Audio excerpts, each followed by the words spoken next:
Everyone to tonight's council meeting. I'm Deputy Mayor Councillor Branka Rasik. I declare this meeting open at 7 p.m.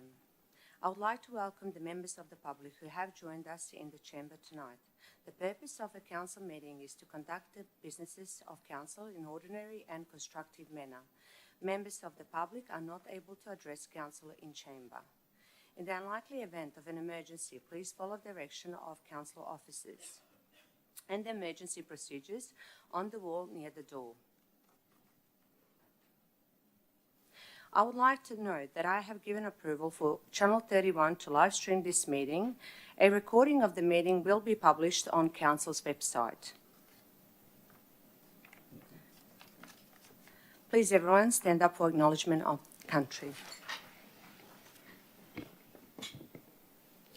On behalf of Brimbank City Council, I respectfully acknowledge and recognise the Wurundjeri and Bunurong peoples as traditional custodians of this land and pay our respect to their elders past, present and emerging.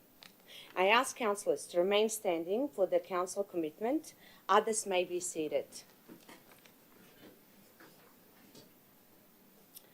As the council, we will act in the best interest of the Brimbank community and consider the immediate and long-term impact of our decisions. We'll make these decisions fairly and without bias. We will uphold all of our obligations under the law of Victoria and Council's local laws, and we will act in accordance with our code of conduct. Councillors, please be seated.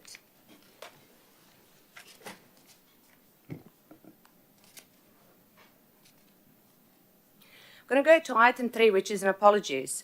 I know that Councillor Bruce Lancashire and Councillor Twee Dang are on a leave of absence. I'm going to go to item 4, disclosure of conflict of interest. Are there any declarations of conflict of interest for tonight, councillors? Councillor Riley. Councillor Rasik, I would like to declare a conflict of interest for item 12.4, previously disclosed to the CEO. Thank you. Thank you.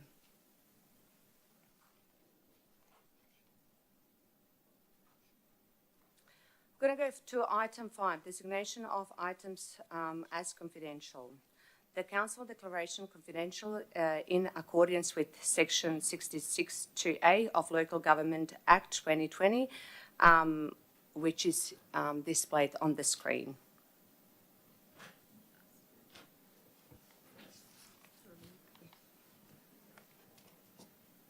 Do I have a mover on item 5, councillors? Councillor Borg? I'll move the motion as per business papers. Thank you. Thank you. Do I have a seconder? Second, Madam Deputy. Thank you. Thank you, Councillor David. Councillor Borg, would you like to speak to this item? No, thank you, Deputy Mayor. Councillor David, would you like to speak to this item? Councillors, would anyone else like to speak to this item? I put this item to vote. All in favour, please raise your hands. Carried. I'm going to go to item 6, confirmation of minutes of previous meeting. May I have a mover of a motion to confirm the minutes of the previous council meeting? Councillor Kerr? Thank you. Do I have a seconder? Councillor Papalia? I second the motion.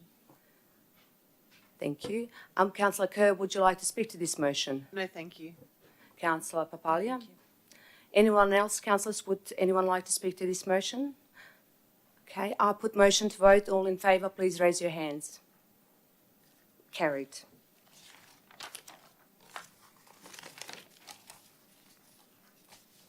I'm going to go to item 7, which is condolences. There is one item of condolences this evening. The Brimbank Aboriginal and Torres Strait Islander Consultative Committee, together with Council and Brimbank community, wishes to acknowledge the sad passing of Yolngu Elder Yunupingu. Yunupingu was born in 1948 at Gunyagara in Melville Bay in northeast Annam Land into the Gumaj clan of the Yolngu people and into family of highly accomplished Yolngu cultural ambassadors and activists. Yunupingu's education, first on country, then at Yirrkala, and later in Brisbane, made him an inspirational young leader with the ability to walk tall in both worlds. From the early 60s, Yunupingu worked with his father to campaign for land rights. He came to attention as a teenager when he helped create the first bark petition presented to Australian Parliament in 1963, calling for land rights in a protest against mining near Nhulunbuy.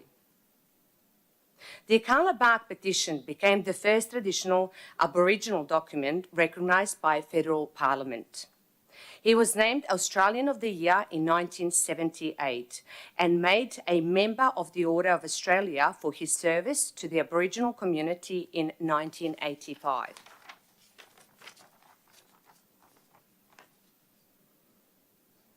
With the younger people, he began the Gama Festival, which showcased art, dance, song and storytelling to a national audience, and which today leads discussion and debate of issues affecting Indigenous peoples. Yunupingu's cultural influence was immense.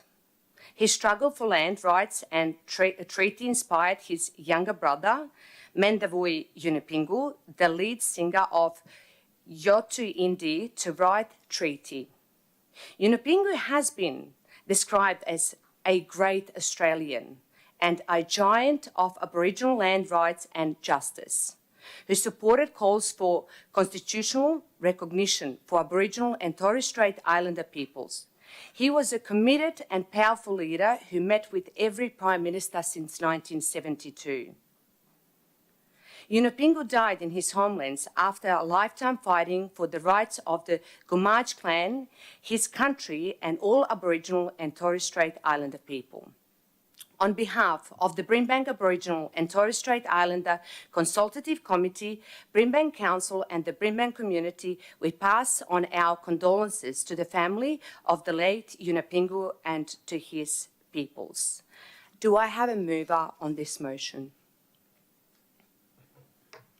Councillor Borg. Motion, Madam Mayor, the passing of Yunupingu. Thank you, Councillor David. Do I have a seconder? Councillor Borg. I'll second the motion. Thank you. Councillor David, would you like to speak to this motion? No, Madam Mayor, I think you're rightly right. He was a great man for the Aboriginal people, and yes. Thank you. Rest in peace, I suppose, yeah. Thank you. Councillor Borg, would you like to speak to this motion? Well, I just want to say, Madam Deputy Mayor, that as you mentioned, Yunupingu has been quite a community leader and activist, and it's very sad to hear about his passing. I would also like to extend my condolences to the family, friends, and the whole community at large. Thank you, Councillor Borg. Would anyone else like to speak to this item? I would put the item on vote. All in favour, please raise your hands. Carried. We're going to go to item 8, which is congratulations. There are no items of congratulations this evening. Now it's time for public question. Ms. Urban, I understand we have received questions for members of the public for tonight. Thank you, Madam Chair. In accordance with section 57.14 of the governance rules, all questions and answers must be as brief as possible, and as a result, I'll speak to these questions as edited. Our first question comes from Tawani Bonici. The question is, recent media reports have shown that the postcode of 3020 has the most electric and plug-in hybrid vehicles in Victoria. Has the council been in contact with any of the two major electric vehicle charging infrastructure companies to install charging stations in Sunshine? Council is aware of the increasing number of EVs in the municipality and the need for increased charging stations, including in Sunshine. Supporting a community update of EVs is an action item in the climate emergency plan. Officers are currently working on an electrical vehicle charging background paper to outline options for council to support the increase electric vehicle charging stations in Brimbank. Officers have reached out to EV charging companies and are aware that new chargers are coming soon to Middies in Sunshine North, Costco in Adia, and Paul Foodery in Derrimut. A second question comes from Liam Ward. We received two identical questions from Liam Ward and Tiff Tan in accordance with section 57.15 of the Brimbank governance rules. Like questions are grouped together and a single answer will be provided. Noting reports of Nazi-related signs being displayed outside the Legacy Boxing Gym in Sunshine West, has council commenced an investigation into this matter and made any findings? Council has investigated this matter and has found no evidence of Nazi-related signs being displayed outside these premises.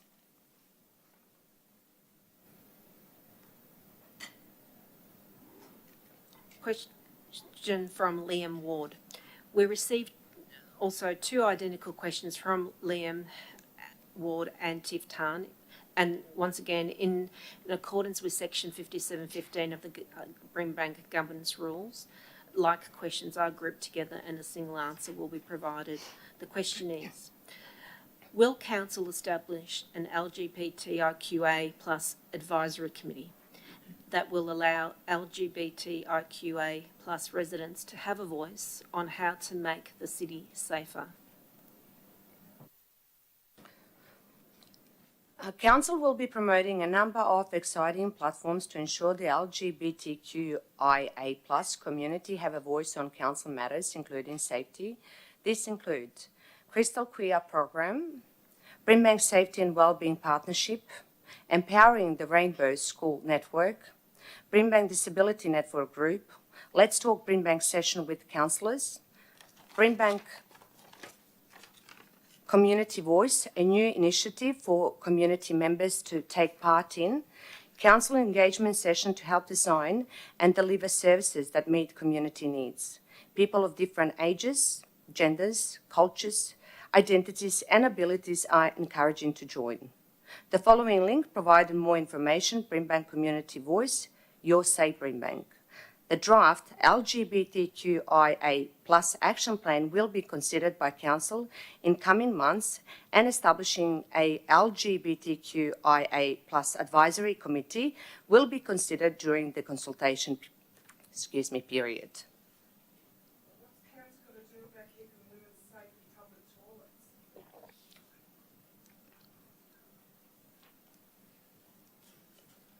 If I can. No, we are the people. You work for us. My daughter went into a toilet where a male was in there. Anyone going to help there? I'm sorry to hear that, but the questions are not allowed during the meeting. Thank you. You work for us, the people.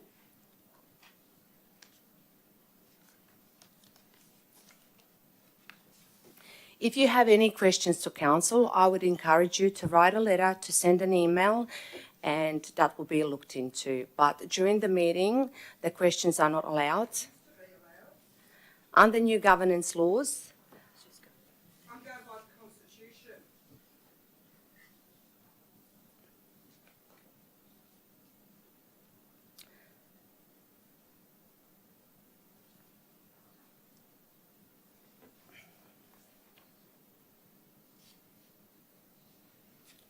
let's just carry on. I think if we proceed to the next question from Monica Hodkinson. Councillors and Mayor, please provide the constituents of Brimbank Council, subjects of the Commonwealth, a copy of your sworn oath of office and who you swore your oath of office to, unredacted.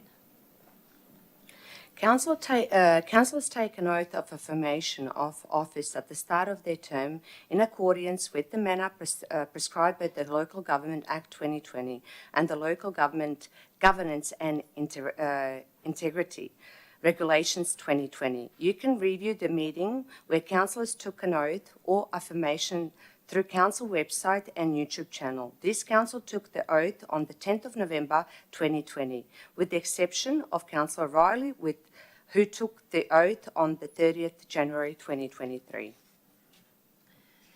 Our next question comes from Bianca. Derrimut and the surrounding areas of Derrimut have become an environmental hazard. The amount of dumped rubbish and litter covering the roads, freeways and walkways is unfathomable. I have reported multiple times to council about the rubbish and nothing is done.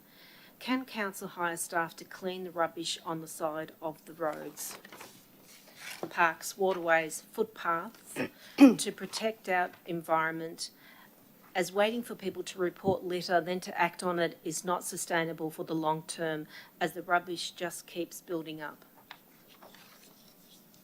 Council's litter enforcement and cleansing staff regularly patrol the area to investigate and remove any rubbish dumped by others on public land within the area of responsibility. In addition, Council Park Service staff collect litter prior to mowing as part of their monthly mowing and maintenance programs.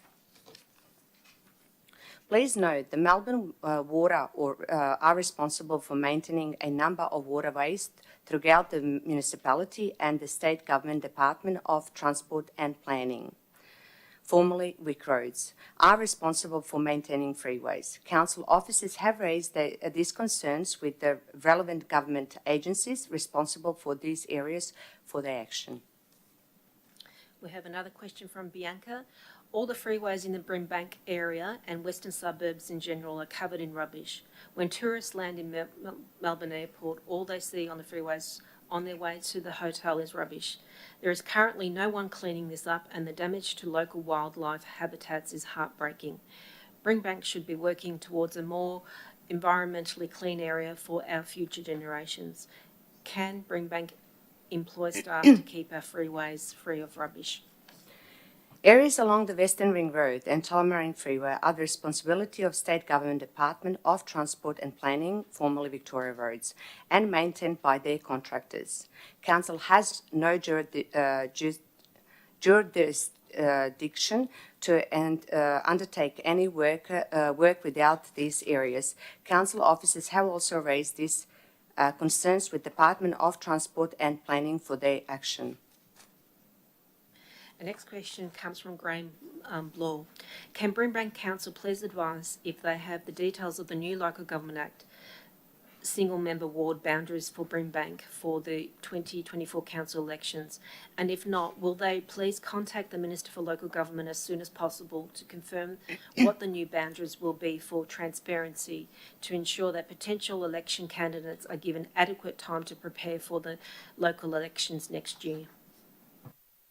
In October 2022, the Minister of Local Government established the Electoral Representation Advisory Panel, ERAPS, to conduct electoral structure review of 39 local councils. The ERAP has been tasked with writing a report that makes recommendations as to the number of wards, the boundaries of the ward, and the name of the ward. The panel is scheduled to release a report of its preliminary findings in October 2023, following public information sessions run by the VEC. The VEC will also run public consultation, including public hearing. Pending a final report due to submission to the Minister on 30th of December, the Minister will then make a final decision on these matters. Our second question from Graham Law.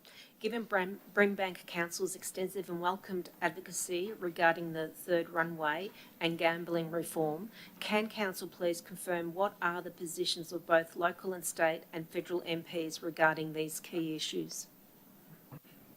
As noted in the question, Council has been advocating strongly on important matters such as gambling reform and Melbourne Airport's proposed third runway. Both of those issues have been raised with state and federal MPs during face-to-face meetings and through written correspondence. We encourage residents to contact their local MPs directly to voice concerns and to seek their position on this matter. A question from Carly Deegan. Would Council please detail the costs incurred by Council, both expenses and time of Council employees in respect to 6 to 18 Alexandra Avenue Sunshine, including garden maintenance, rubbish removal, inspections and planning approvals? The inspection of properties across the municipality, either as a result of complaints or proactively, is a business-as-usual task. This property has been inspected intermittently, and any work required have been carried out by owner as required without Council needed to incur cost to carry out works. Time spent on such a task is part of the Council's regular compliance function. Our second question from Carly Deegan. Would Council please explain how the costs incurred by Council in respect of 6 to 18 Alexandra Avenue Sunshine represent good value of money for Brimbank ratepayers? Regarding maintenance around the site, Council maintains the area as it does all areas of the municipality to keep the area generally neat and tidy to ensure safety for the public. As such, expenditure related to this site does not represent an unreasonable or unexpected impact on Council. A question from Claire Nom Degger. Given Council Plan Article 1, creating a welcoming, safe and supported community, an inclusive place of all, why has Council not revoked the business licence of the gym that is churning out dangerous, racist, bigoted Nazis? Council does not issue a business licence for the businesses to operate, revoking or cancelling other permits that may be in place and beyond the legislative powers of Council. We might need to move the request to extend. Okay. Councillors will need to extend question time tonight to respond to all of the eligible questions submitted to the public. Do I have a mover? I move the motion that we extend question time. Thank you. Thank you, Councillor. Councillor David, you second the motion? Yes, thank you. Would you like to speak to the motion? Councillor David? Would anyone else like to speak to the motion? I'll put motion to vote. All in favour, please raise your hands. Carried. Our next question from Kelly Banco. Why does the cleaning and maintenance of the outdoor pool at Sunshine Leisure Centre keep slipping, requiring pool users to constantly complain for any action to be taken? People feel unsafe swimming in the pool, which leads to less usage. The outdoor pool lining has reached the end of its life, and so we sought a solution to this. Our staff continued to action a manual cleaning process to address the cleanliness issue. Cleaning shifts have been increased to address the cleaning gap over the Easter break. Second question from Kelly Banco. We received two similar questions from Kelly Banco and Heidi Pert in accordance with section 57.15 of the Brimbank governance rules. Like questions are going to be grouped and a single answer will be provided. Why have the off-season outdoor pool hours at Sunshine Leisure Centre reduced from last year? And I'll continue on with the next question being, can you please keep the outdoor pool in Sunshine open longer hours in winter and make a public commitment to keeping the pool? This is a wonderful community asset that needs to be protected. The 2022 winter opening hours of 6 to 11 a.m. and 3 to 7 p.m., 3 to 8 p.m. on 2 days to accommodate a specific swim fit program, were temporarily extension as the new Brimbank Aquatic and Wellness Centre was still under construction. The hours have reverted to the trial, which was initiated in 2019, which allows for the pool to run through the winter months between 6 to 9 a.m. and 4 to 7 p.m. and 8 a.m. to 12 p.m. on weekends. Council will continue to monitor this usage of the outdoor pool over the winter trial period. The next question from Heidi Pert. I was very disappointed to see the creche at Sunshine Pool is closing. This will disproportionately impact women. I am not satisfied with the transparency of previous consultations on this issue and would like Council to take steps to reopen the creche and promote it properly. Can you please reopen to creche and work with the community to ensure it is utilised?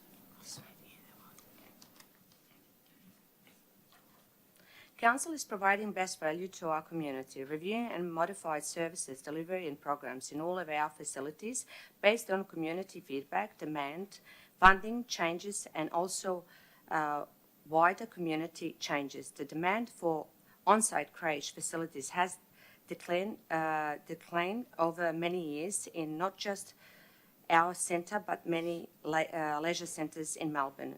Benchmarking showed this is a strong trend with the number of councils closing such facilities and understanding that families now have a greater range of options for childcare. We have a question from Jane Smith. Mayor Bruce Lancaster, how did you purchase your electric car? Are you aware these vehicles are at risk of fire?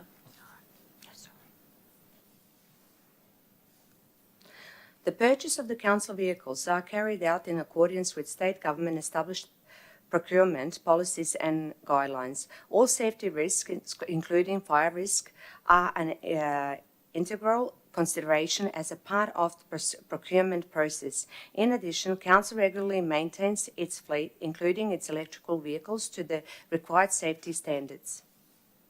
The next question from Jane Smith. I walk around Brimbank every day and the footpaths are a hazard. They have not been made properly from the beginning, then to be repaired. It's all just patchwork and more of a hazard. What will the council do to address this problem, especially with people walking and cycling more these days? Council has both a proactive and reactive footpath inspection program to ensure it is complying with the road management plan obligation. Footpath repairs are undertaken as per adopted maintenance guidelines and requirements. Specific location of concern that are reported to council by residents are inspected by council officers to provide an appropriate response. We have a question from Jill Jones. Why a strip shop called shopping centres, example Furlong Road Shopping Centre, there is only a handful of shops? Brimbank has a range of local or village shopping centres ranging from a handful to some with up to 20 different shops. In order to highlight all these as a shopping destinations and to have consistent signage, they are all referred to us as shopping centres. Our next question from Jill Jones. Why do we have so many speed humps? It's so hard as we have to miss all the potholes. Traffic management devices such as road humps are installed in areas where excessive speed has been identified. In the case of the Delahaye local area traffic management works, letters and questionnaires were sent to affected occupiers, and the majority supported the proposal. Hence, the traffic management devices were installed. Madam Chair, we also received two further questions from Jill Jones, but in accordance with section 57.8 of the Brimbank governance rules, no person may submit more than 2 questions at any one meeting. So as a result, these questions will not be read out or responded to. Thank you.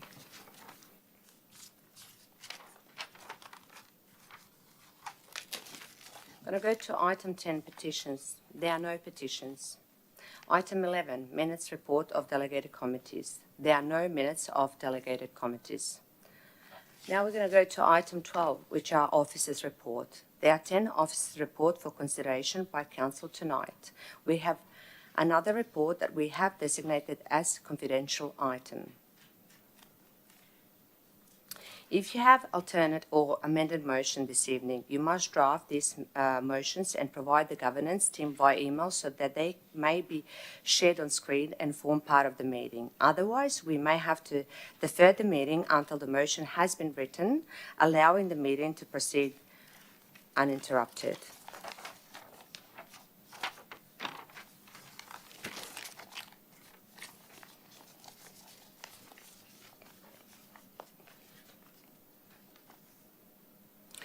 First is 12.1, Draft Annual Budget and Draft Annual Action Plan, Year 3, 2023-2024.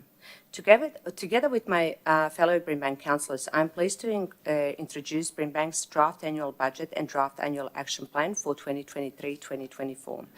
The budget provides a blueprint for the delivery of essential services, programs, and infrastructure that play a critical role in supporting the Brimbank community. This draft budget is $251 million with a total operating expenditure of $244 million, including $55.9 million for capital works projects. Each year, Council develops an annual action plan to further progress strategic directions outlined in the Council plan. The draft 2023-2024 annual action plan includes 102 actions that respond to what we hear is important to our community. These actions contribute towards implementing Council vision for a transformed Brimbank that is beautiful, thriving, healthy and connected. I would like to thank all of the community members, council officers and councillors who have contributed to the developing of draft annual budget and draft annual action plan 2023-2024. I commend this report and to you, Ms. Solomon. Thank you, Deputy Mayor. The purpose of this report is for Council to consider the draft annual action plan and annual budget 2023-2024 for endorsement prior to community consultation. The Local Government Act requires Council to develop a 4-year council plan following a municipal general election.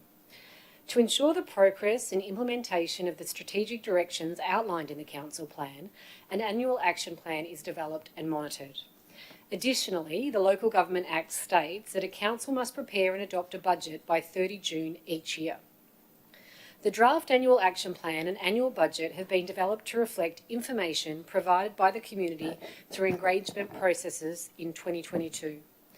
The draft annual action plan outlines Council's commitment to 102 actions that contribute towards the implementation of Together We Are Brimbank and further progress work towards the Council vision, a transformed Brimbank that is beautiful, thriving, healthy and connected. The draft annual budget provides the funding to deliver on the annual action plan, to deliver the council plan and vision subject to endorsement by council. The draft annual action plan and annual budget will be available for public feedback for 28 days, from 20 April 2023 to 18 May 2023. It's recommended that council endorses the draft council plan annual action plan year 3 2023-2024 and annual budget 2023-2024 for consultation. Gives public notice that the documents are available on Council's website and invites written online submissions from 20 April 2023 until 18 May 2023. Receives a further report outlining any submissions made and presenting a final draft annual budget 2023-2024 and final draft council plan annual action plan year 3 2023-2024. Thank you. Thank you. Councillors, are there any questions for Ms. Solomon? Thank you, Councillor. Madam Chair. I just had a question regarding the amount allocated to community projects. Was there a reason why it decreased by more than half for the next financial year? So it went from... Can you please put microphone on so everyone can hear? Sorry. Would you like me to repeat the question? That'll be great, thank you. Sure thing. Okay. I just had a question regarding the amount allocated to community projects. Like, I've just noticed it is in the budget that it's decreased by more than half compared to the previous financial year. So it went from 367,000 to 161,000 for the next year. Thank you, Councillor. We can take your question on notice and provide you an answer. Councillors, are there any more questions for Ms. Solomon? Do I have a mover of this report? Councillor Borg? I'll move the motion as per business papers. Thank you. Do I have a seconder? Councillor Papalia? Yes, I speak to the motion. I second the motion. Thank you. Councillor Borg, would you like to speak to this motion? Yes, thank you, Madam Chair. The drafting of the annual budget is always challenging. This year, it has been even more challenging considering the highly constrained financial environment. The process has been very thorough with community engagements and planning days for councillors and staff. And I can assure you, lots of robust discussions were held. The budget goes hand in hand with the annual action plan, which is also presented to Council for endorsement. It's important to note that there is an allocation of 55.9 million in capital works to deliver essential infrastructure projects, services, and facilities. Mental well-being was one of the priorities that Council has considered in supporting people and community. Mental health-related problems continue to contribute to the silent pandemic that is inflicting our community. I am very much looking forward to the community's feedback during the upcoming consultation. And I would also like to take this opportunity to thank all the Council officers and staff who have been involved in this process. Thank you. Thank you, Councillor Borg. Councillor Papalia, would you like to speak to this report? Thank you. I would just like to echo the comments of Councillor Borg. It has been a particularly challenging year this year with the environment that we're in, costs going up. But I was pleased to be part of this process and the involvement that we've had this year. It's evident that our priorities are shining through, particularly as Councillor Borg mentioned around mental health, and sports facilities was on our agenda again this year, given the catch-up work that's been done. So there's 9 million allocated to that. Some of the other highlights were $7.1 million for playgrounds, parks and gardens as part of our transformation, $1.9 million on walking and cycling paths, which is creating a more connected Brimbank, and $5.4 million on improvements to community facilities. So good to see, even though a challenging time, we can still get those things through. Thank you. Would anyone else like to speak to this report, councillors? Then we're going to put this report to vote. All in favour, please raise your hands. Carried. I'm going to go to 12.2, Planning Activity Update and Delegated Decisions and Planning Scheme Amendment Update, March 2023. Mr. Walsh. Thank you, Madam Chair. The purpose of this report is to provide Council with information on the status of planning permit applications and trends in planning approvals in Brimbank, decisions made under delegated authority during March of this year, and the status of current planning scheme amendments as at the 31st of March of this year. Officers recommend that Council notes the Planning Activity Update and Delegate Decisions March 2023 report, and the information included at Attachment 1, and notes the Planning Scheme Amendment Summary at Attachment 3. Thank you. Thank you. Councillors, are there any questions for Mr. Walsh? Do I have a mover? Councillor Papalia. I move the motion. Thank you. Do I have a seconder? Councillor Borg. I second this report, Madam Chair. Councillor Papalia, would you like to speak to this motion? No, thank you. Councillor Borg. No, thank you. Would anyone else like to speak to this report, to this motion? Then we're going to put this motion to vote. All in favour, please raise your hands. Carried. I'm going to go to 12.3, Planning Compliance Activity Update, January to 31st of March 2023. Mr Walsh. Thank you, Madam Chair. The purpose of this report is to provide Council with information on the planning compliance activity for the period of 1st of January through to the 31st of March of this year, and Council, or the officers recommend that Council notes the update provided in the agenda papers for that period. Thank you. Thank you. Councillors, are there any questions for Mr Walsh? Do I have a mover? Councillor Borg. I'll move the report as per business paper. Thank you. Do I have a seconder? Councillor Papalia. Second the motion, thank you. Councillor Borg, would you like to speak to this report? No, Madam Chair, thank you. Councillor No, Papalia. thank you. Councillors, would anyone else like to speak to this report?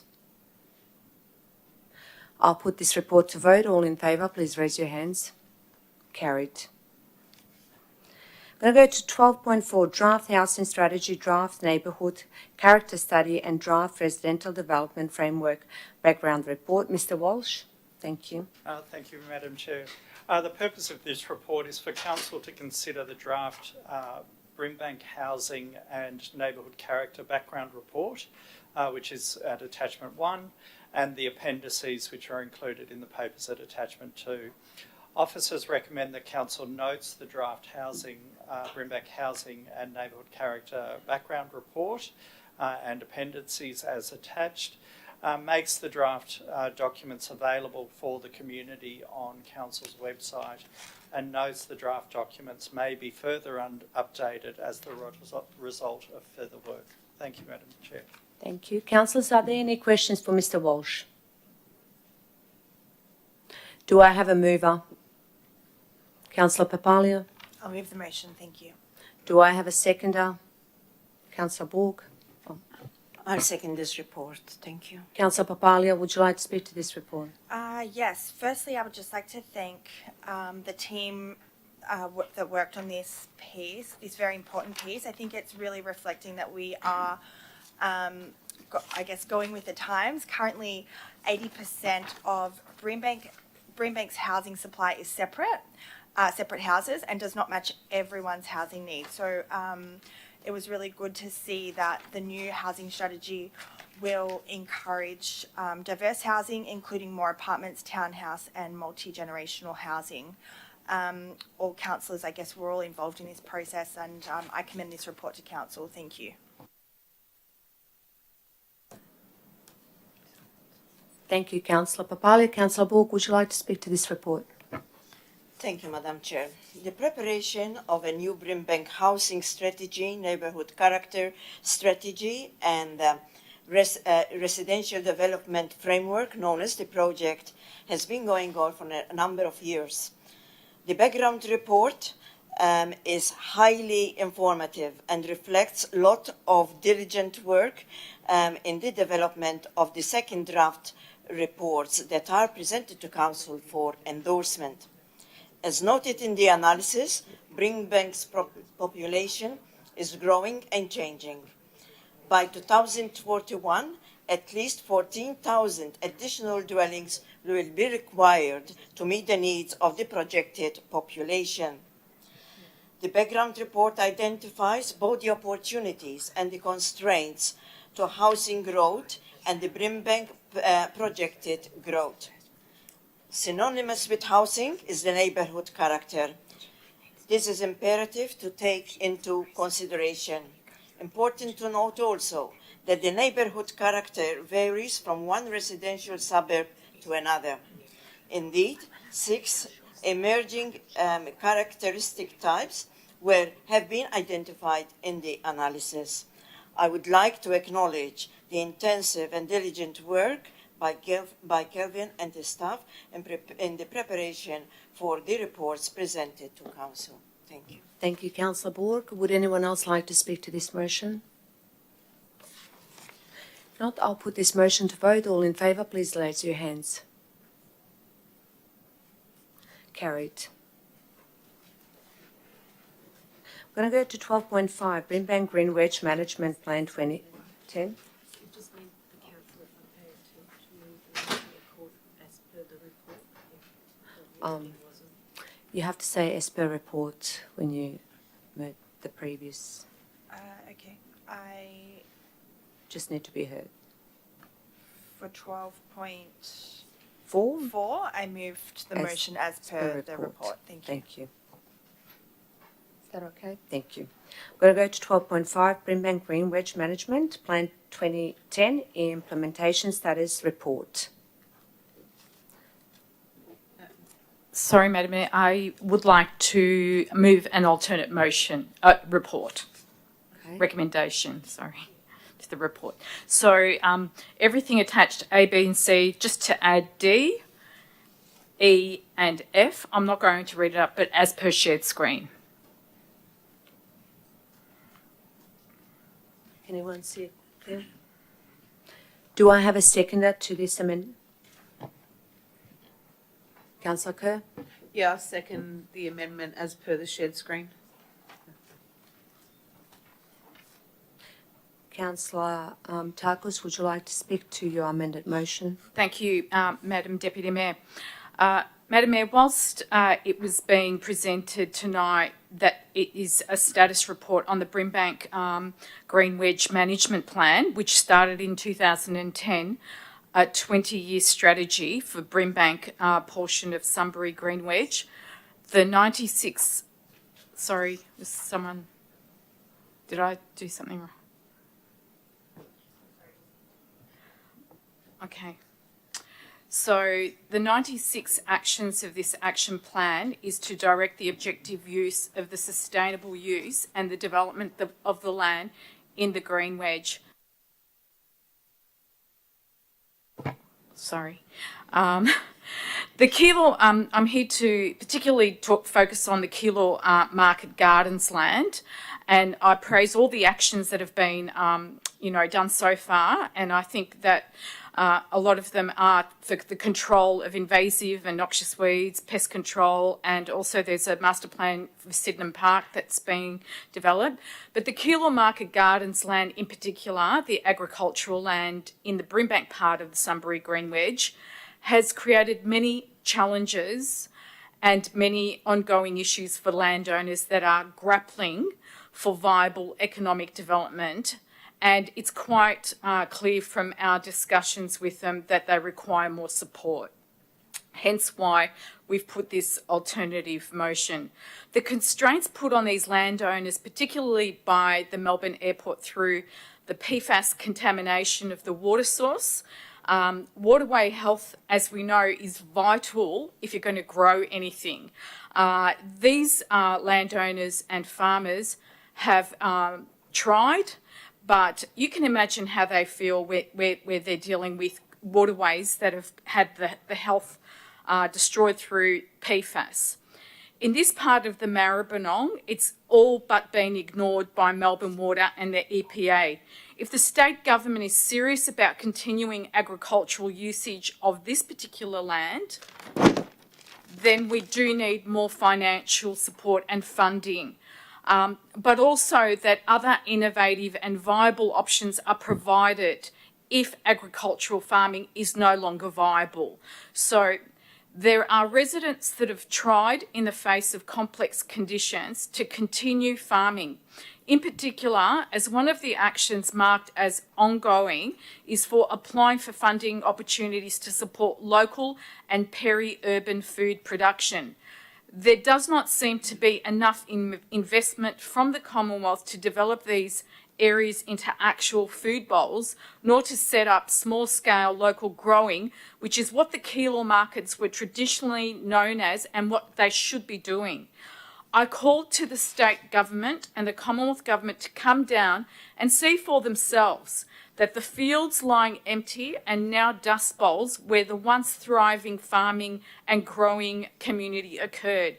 It's a travesty to keep calling this a green wedge when it's quite obvious to us that many of the landowners have tried but many are facing financial and oblivion.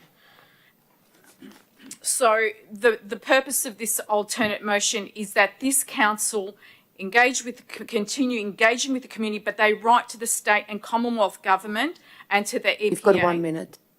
And to the EPA to ensure that these challenges are addressed that are facing residents and landowners. Thank you. Thank you. Before we proceed further, I will just ask councillors if they have any questions for Mr. Walsh on this report. No? Councillor Kerr, would you like to speak to this motion? Yes, thank you. I just want to commend Councillor Tarkos for making this amendment this evening.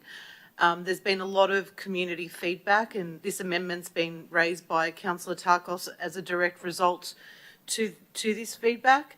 It highlights the fact that our hands are tied and we are relying on the state government to intervene and to give these landowners some answers. So I call on the state members, our local state members, to listen to the residents and offer a resolution for them. A lot of these people are suffering from financial ruin, and I hope that they can intervene and assist us in being able to service these residents. Thank you. Thank you. Councillors, would anyone else like to speak to this motion? Okay. I'll put this alternative motion to vote. All in favour, please raise your hands. Carried. I'm going to go to 12.6, Planning and Environment Amendment, Bill 2021, Heritage Provisions Update. Mr. Walsh. Thank you, Madam Mayor. The purpose of this report is to provide Council with information as to whether the new provisions to strengthen the protection of heritage buildings contained in the Planning and Environment Amendment Act 2021 included requirements for property owners to maintain heritage buildings. And the officers recommend that Council notes the information contained in the report. Thank you. Councillors, are there any questions for Mr. Walsh? Do I have a mover of this report? Councillor David? Move the motion as it is, Madam Mayor, the report. Thank you. Do I have a seconder? Councillor Kerr? I second the motion as per the shared screen. Thank you. Councillor David, would you like to speak to this report? No. To this motion? Thank you. Councillor Kerr? No, thank you. Councillors, anyone else wants to speak to this report? I'll put report to vote. All in favour, please raise your hands. Carried.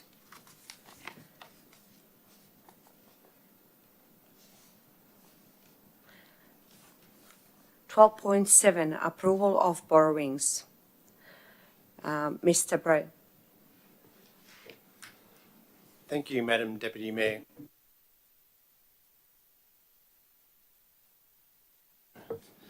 The purpose of this report is to commence a process to undertake the borrowings as approved as part of the 2022-2023 budget, with officers seeking quotes from Australian banks.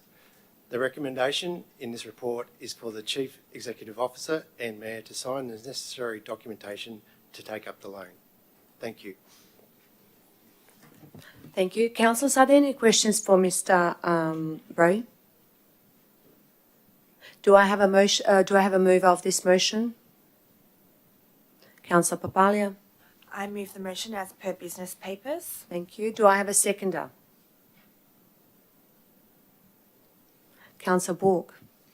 I second this report, Madam Chair. Thank you. Thank you. Councillor Papalia, would you like to speak to this report? No, thank you. Councillor Borg, would you like to speak to this report? No, thank you. Councillors, does anyone else want to speak to this report?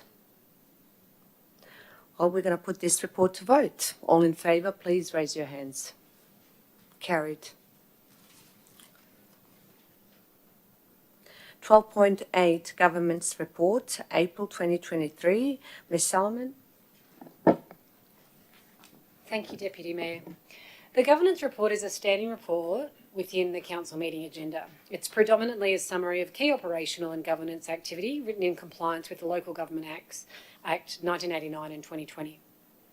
In this month's report, council is recommended to note the variation in contract number 202827, provision of security services, detailed as a confidential attachment 1 to this report. In exercise of the power conferred by section 11.1 of the Local Government Act 2020, Brimbank the council delegates the chief executive officer and any acting chief executive officer the power to approve the contract variations submitted to date and any further contract variations of contract number 202827, provision of security services prior to the finalisation of the contract works to a maximum contract sum amount of $995,830 in accordance with attachment 2 to this report, excluding GST. Also notes Mr. Mark Davies has completed his final term as independent member of the Audit and Risk Committee on 24 February 2023 and thanks him for his commitment to the Audit and Risk Committee. Appoints Mr. Mick Jench as the independent member of the Audit and Risk Committee for an initial 3-year term commencing 20 April 2023. Notes the Audit and Risk Committee biannual activity report February 2023 as attachment 3 to this report. Notes the minutes of the Audit Risk Committee meeting 134 held on 24th of February 2023 as attachment 4 to this report. Note and endorse an officer submission made to Engage Victoria for a proposed car parking at Water Garden Station. Thank you.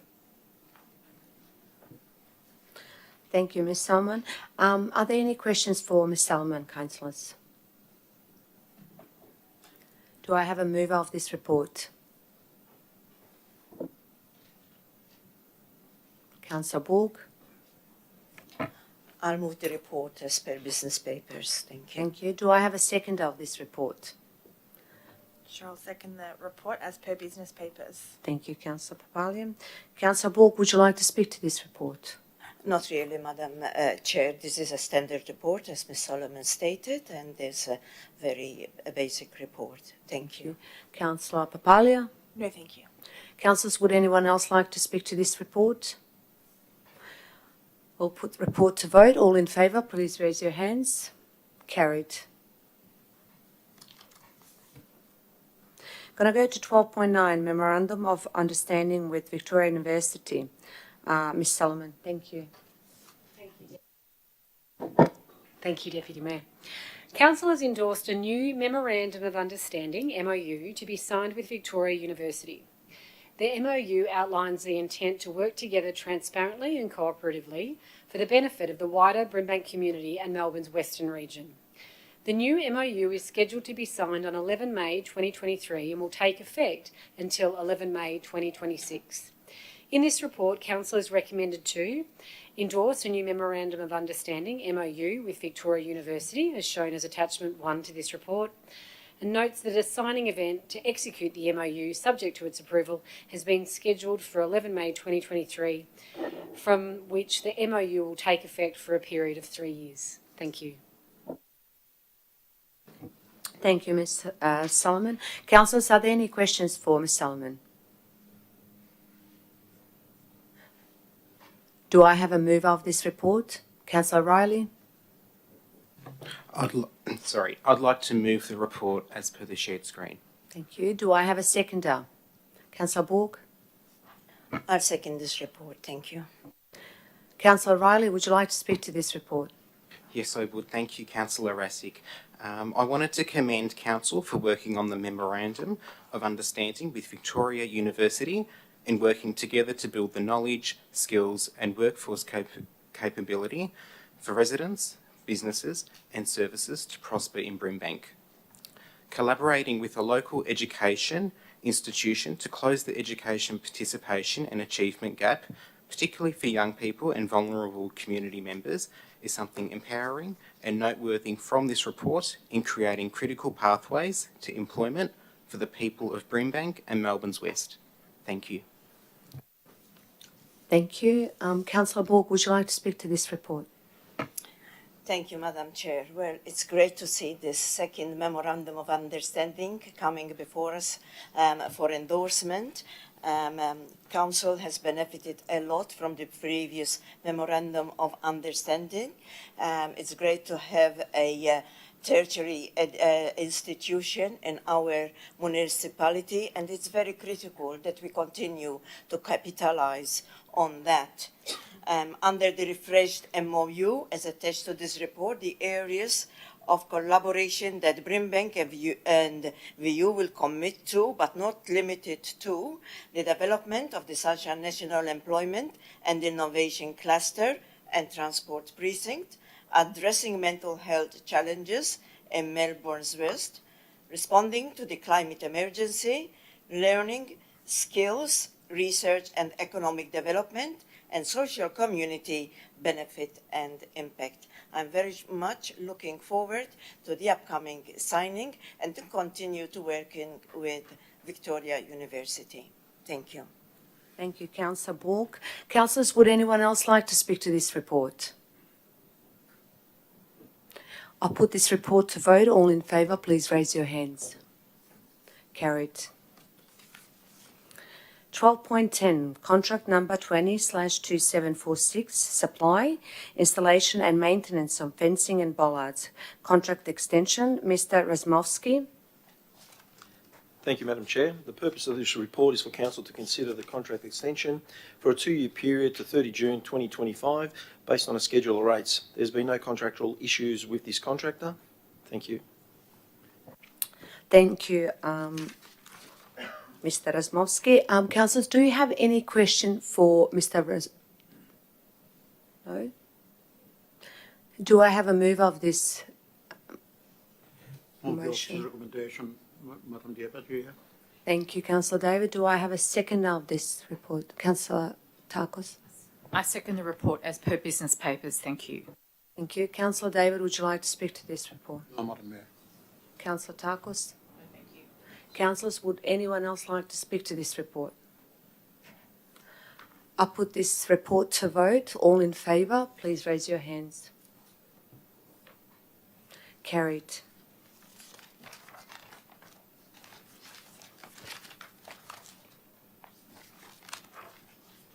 I'm going to go to item number 13, which is notices of motion. There are 3 notices of motion.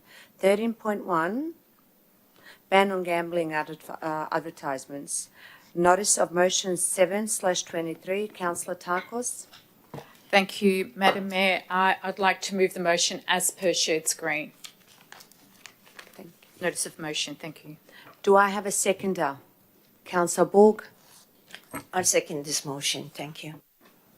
Councillor Takos, would you like to speak to this motion? Thank you, Madam Mayor.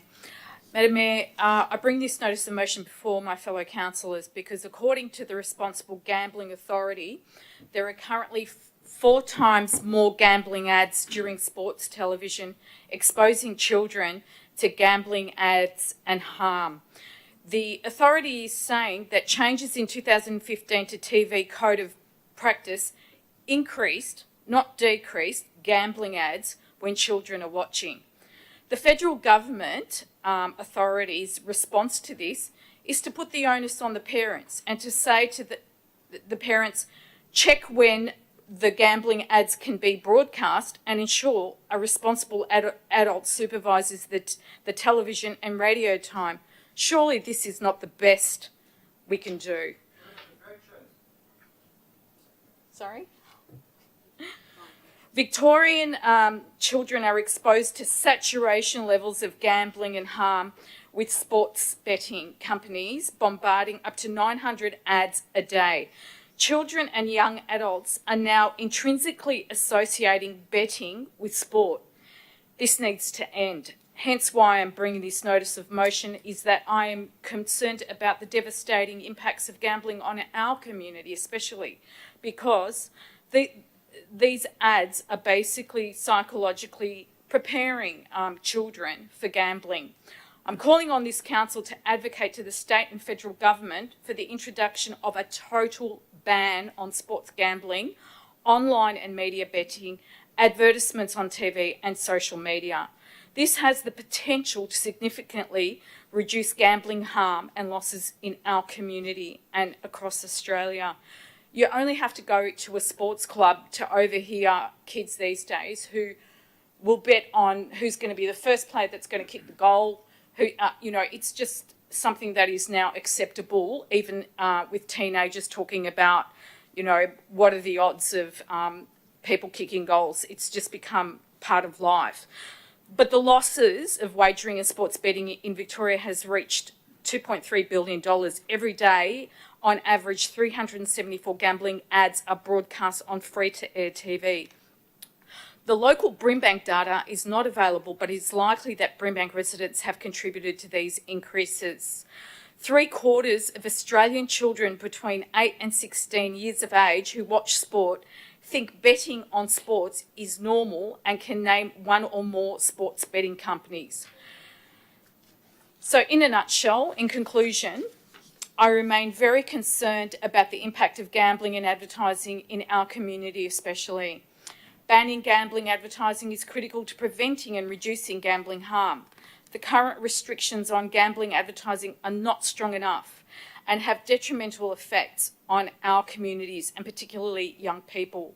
Through this notice of motion, I call Council to lobby the federal and state government to implement this total ban on sports gambling. Now that the momentum is building across the board on reducing gambling harm, it's imperative that our council leads the way to ban completely online and media betting advertisements on television and social media. I hope that you can support this notice of motion. Thank you. Councillor Bork, would you like to speak to this motion? Thank you, Madam Chair. I would also like to echo Councillor Tarko's comments. In general, gambling advertising has a great impact on the community. It has much more of an impact on vulnerable people. The community is increasingly concerned about the proliferation of sports betting advertising on broadcast and diligent media, particularly its effects on young people. We have a generation of young people growing up with sports betting as the norm. This is not only unacceptable, but also highly concerning. The devastating financial, psychological, and social impacts are well known. This is the highway to a catastrophic disaster as we are fostering a sick society, which not only does not thrive, but is also a huge economic and social burden to the broader community. This is a growing public health issue that needs to be addressed. The sooner, the better. I call on the state and federal government to act now. The alarm bells are ringing loud and clear. I thank Councillor Tarkos for putting forth this motion. Thank you. Thank you, Councillor Bork. Any other councillors? Would anyone like to speak to Councillor Tarkos' motion?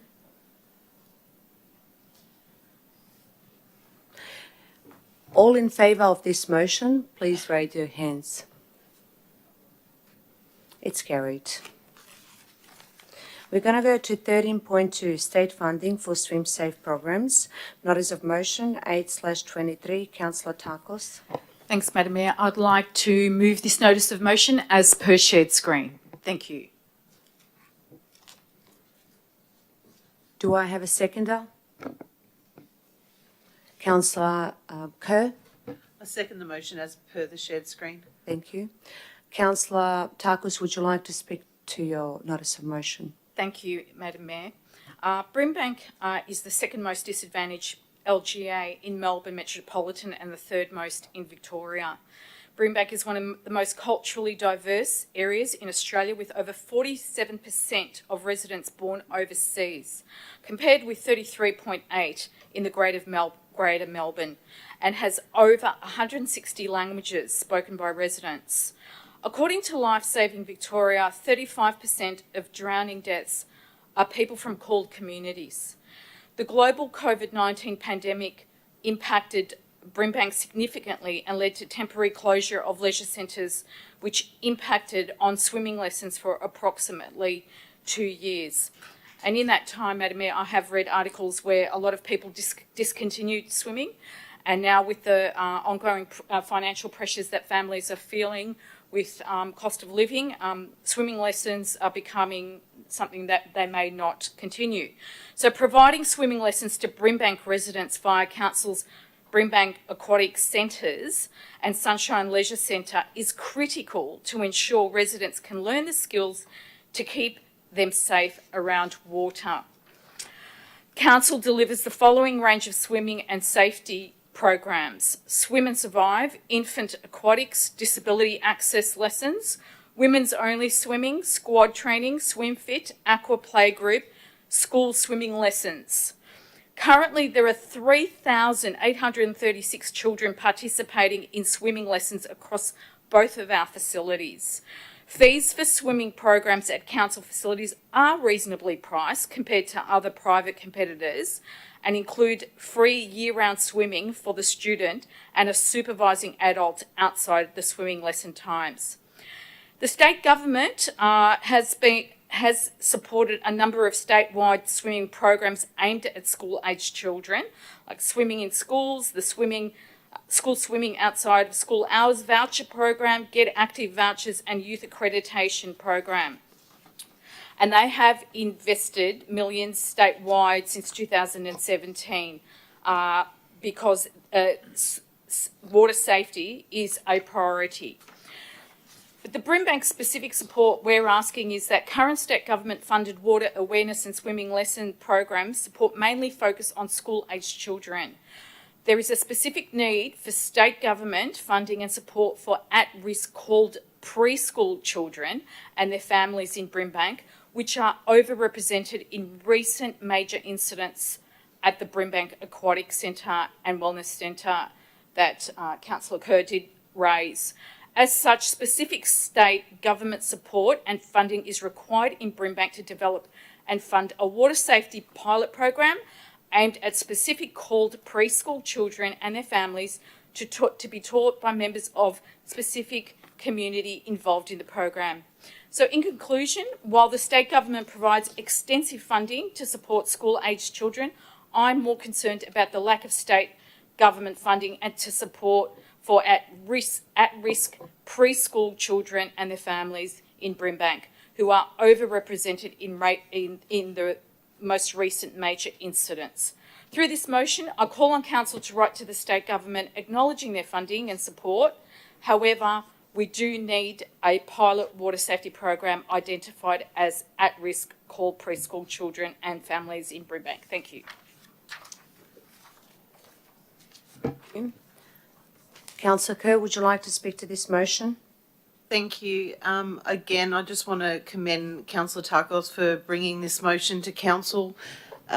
Just recently, I brought a motion for a full safety review of the Brimbank Aquatic and Wellness Centre, and this coincides with this motion very well. I mean, just this week, there were 2 drownings in North Queensland. Both drownings were adults from the called community, and I think it's really imperative that we offer some support for preschool children. Me taking my kids to the Brimbank Aquatic Centre, I see it firsthand.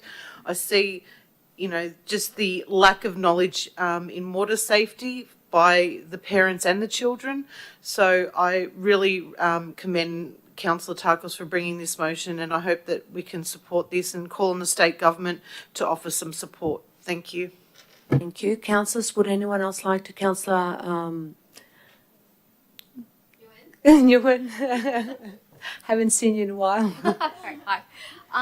Yeah, I'd like to thank Councillor Tarkos for bringing this notice of motion, and also Councillor Kerr also for your comments on supporting at-risk communities and in learning essential life skills. And yeah, I would welcome the state government to provide more funding. Of course, like swimming is a very critical skill. You know, like my own mother, she only recently learned how to swim at the pool, but that's cool. But I would just like to bring to attention, like, I'm wondering, does our council organisation, so what are we doing right now?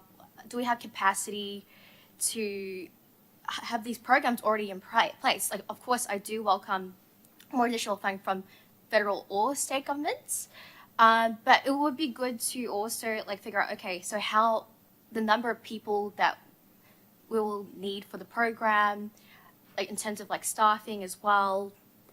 And yeah, I think that needs to be like scoped out. I think that would be good. Thank you. In addition to just not just promoting, but also just reviewing what programs we have available currently. Thanks. Thank you, Councillor Nguyen. Anyone else? Would anyone think Councillor Borg? Just quickly, again, to reinforce the need of these water safety programs. Unfortunately, at the beginning of the year, I attended the funeral of a young Brimbank youth member who drowned, found himself in a rip on Christmas Day, and he was from a non-English speaking community. Heartbreaking is not the word. To be able, to see, to experience such a horrendous event with the family and the community. I remember many years ago, I found myself in a rip back in Queensland. Lucky, I knew how to, even though I knew how to swim, but I didn't know how to get out of the rip. And I didn't know what to do when I found myself in danger. Just a simple thing of showing up your hand, the lifeguards would know that you are in danger. And lucky I was swimming in between the flags. So any programs regarding water safety is welcomed. And again, I want to thank Councillor Tarkos for putting forward this motion. Thank you. Thank you, Councillor Borg. Anyone else, councillors, that want to speak to this motion? I put this motion to vote. All in favour, please raise your hands. Carried. I'm going to go to 13.3, request for further information. Spurline Sunshine Station Master Plan. Notice of motion 9/23. Councillor Riley. Thank you, Councillor Rassick. I would like to move this motion as per the shared screen. Thank you, Councillor Riley. Do I have a seconder? Second, Deputy Mayor. Thank you, Councillor David. Councillor Riley, would you like to speak to this motion, to your motion? Yes, thank you, Councillor Rassick. I submitted this notice of motion regarding the spur lane over a week ago in understanding that Sunshine is set to become the centre of Melbourne's booming west as a transport super hub. To build on the transformation of Sunshine Station, the Department of Transport and Planning has prepared the Sunshine Station Master Plan to help guide change and investment in the land surrounding the station and provide clear direction for long-term development. The Master Plan has 6 key projects, including the Sunshine Spur Lane, which involves converting the turnoff or the left lane of the Sunshine Overpass, if you're going from the Sunshine West side to the Sunshine side, into a pedestrian and cycle path lane. The purpose of this notice of motion is to understand in writing why other options were not considered, such as creating a dedicated pedestrian and cycle path bridge between Hampshire Road and City Place that could have closely supported and linked all the businesses on both sides of the bridge. In particular, seeking clarification as to whether traffic studies will be or have been completed to support the project if this element of the Sunshine Station Master Plan were to be implemented. I ask my fellow councillors to support this notice of motion. Thank you. Thank you. Councillor David, would you like to speak to this motion? Just very briefly, Madam Mayor, can seek Mr. Paul Yunis' name on the board. It was only just yesteryear which Mr. Yunis was our CEO here. And I remember Councillor Heddish at the time and myself asking quite a number of questions as to how can we make sure that we have a connection between the West and the East. And he's saying, look, we've been trying our best to do so. And that's the time they brought forward the railing to the airport, etc. So there's always been my willingness to see that happen for more than 25 years, but we're still waiting. We had a loop where people used to connect at times under the railway layer, but unfortunately they fill it up with concrete. So today I was always hoping that perhaps the bridge, once the rail link to the airport comes along, maybe the bridge will come down and connect the city again. It's been years where that part of the world it was a ghost town, Madam Deputy. And I said many times to fellow councillors and officers, thank God for the African community at the time. They found out that there was no tenants there, so they took the cheap renter and kept that site perhaps alive. But to me, we always get disappointed because of no connections. So I support Councillor O'Reilly's motion tonight. I think it's worth asking them again a question, and let's hope that maybe something come out of it. Thank you, Deputy Mayor. Thank you, Councillor David. Councillors, would anyone else like to speak to this motion? I put this motion to vote. All in favour, please raise your hands. Carried. Item 14, notice of rescission. There are no notices of rescission. CEO, is there any urgent business for tonight? There is no urgent business. Thank you. Thank you.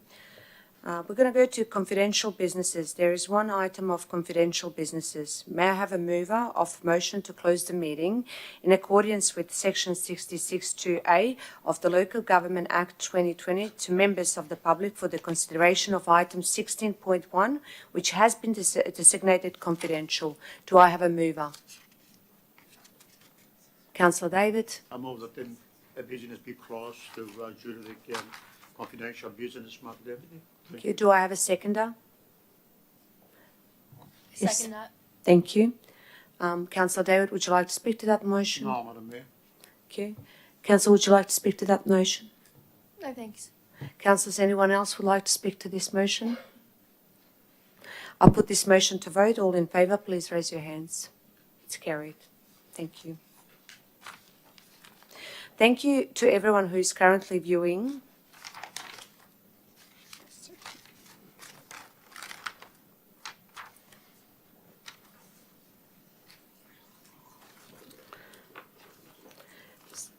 Viewing the live stream of the meeting. This meeting will now be closed to members of the public. We will reopen the meeting to the public after this item are considered by Council. The meeting is now closed to members of the public at 8:22.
I thank you again for your patience. I declare this meeting reopen at 8:30 p.m. Council has considered the confidential item and resolved that they will remain confidential at this stage.